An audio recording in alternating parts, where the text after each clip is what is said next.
கூகுளில் பார்த்தீங்கன்னா ப்ராஜெக்ட் ஜார்விஸ்னு ஒன்று நடந்துகிட்ருக்கு. இது என்னன்னா உங்களோட பர்சனல் கம்ப்யூட்டரில் உள்ள க்ரோமில் நடக்கிற ஆக்டிவிட்டியை இந்த ஆர்டிஃபிஷியல் இன்டெலிஜென்ஸ் டேக் ஓவர் பண்ண போகுது.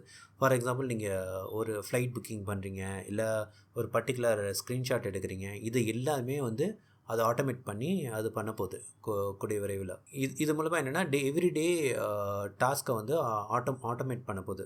மனிதரை கம்பேர் பண்ணுறப்ப இது வந்து கொஞ்சம் ஸ்லோவாக தான் ஒர்க் பண்ணுது. ஏன்னா இது ஒரு ஸ்க்ரீன்ஷாட் எடுத்து அடுத்த டெக்ஸ்ட் பாக்ஸில் போய் என்ன டைப் பண்ணுங்கிறத இப்போல்லாம் கொஞ்சம் யோசித்து அதுக்கப்புறம் தான் டைப் பண்ணுற மாதிரி இப்போதைக்கு உள்ள கண்டிஷனில் இருக்குது. இந்த பர்டிகுலர் டூல் வந்து கட்டாயம் க்ளவுடோட கனெக்ட் ஆகணும். சும்மா இண்டிவிஜுவலாலாம் மிஷினோட ஒர்க் ஆகாது. கட்டாயம் ஒரு க்ளவுடோட கனெக்டிவிட்டி இருந்தால் தான் இது ஒர்க் ஆகும். ஜார்விஸ் வந்து ஜெமினி 2.0 யூஸ் பண்ணுது. இது வந்து ப்ரிவியூவில் வரும். பை டிசம்பரில் வந்து இது ப்ரிவியூவில் வரதுக்கு சான்சஸ் இருக்குது. இப்போதைக்கு இது உடனே லான்ச் ஆகாது, இன்னும் நிறைய டைம் இருக்குது. பட் இதெல்லாம் ஒரு எக்ஸ்பெரிமெண்ட் ஃபுல்லாக நடந்துக்கிட்டு இருக்குங்கிறது நீங்கள் புரிஞ்சுங்க. க்ரோம் வந்து இன்னும் பவர்ஃபுல் ஆகிடும், மற்ற ப்ரௌசரோட பவர்ஃபுல் ஆகிடுங்கிற மாதிரி நான் நினைக்கிறேன். உங்கள் கருத்து நீங்கள் சொல்லுங்கள்.